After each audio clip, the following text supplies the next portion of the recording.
And usually we used to do the manufacturing of it. Suppose if I have a component, I have to do the machining operation. Yeah. So usually I have to remove the material. But in rapid prototyping, whatever the component you need, I can add the material. It's like a 3D printing process.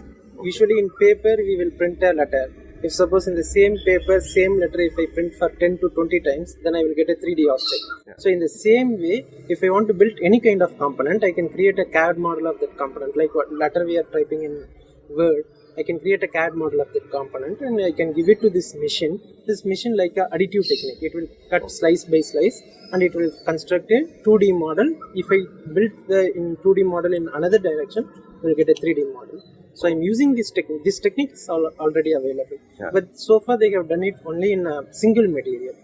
I'm going to use two material, and this two material can be deposited in any way.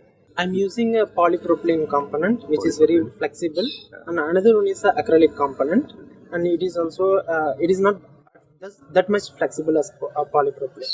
I have done a research paper, and I have submitted for a review. Already one review is completed, so it is under the second review. If suppose I have a filter, usually the filter will have a flow from one direction to another direction. If suppose if I want to have a flow on all four directions, I have to create a hole in all four directions.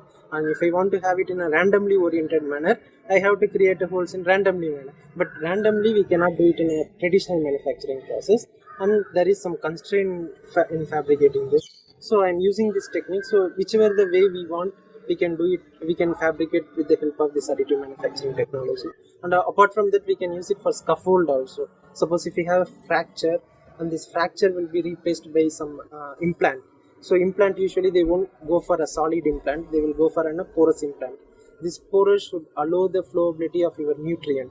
So nutrient, for flowability of that nutrient, I should have an implant which should support my fracture. At the same time, that implant should allow my nutrient flow. So I have to create a component which is a porous in structure, and this porosity should be in a desired way. Whichever the way, already there have been some literature which are available for different type of implant. So I can take that algorithm. Based upon the algorithm, I can create a CAD model, and based upon this CAD model, I can create a final product also. I never thought that I will be given such an opportunity to share this. So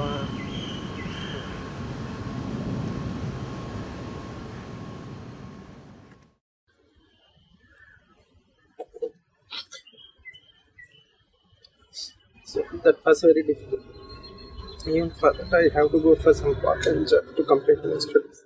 Then after that, I got a job through placement, but I'm interested in teaching field.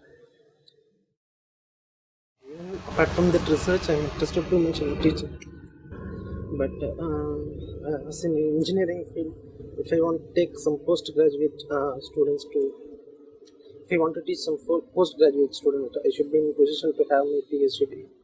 So with my family background, if it is without this fellowship, it will be great difficult for me.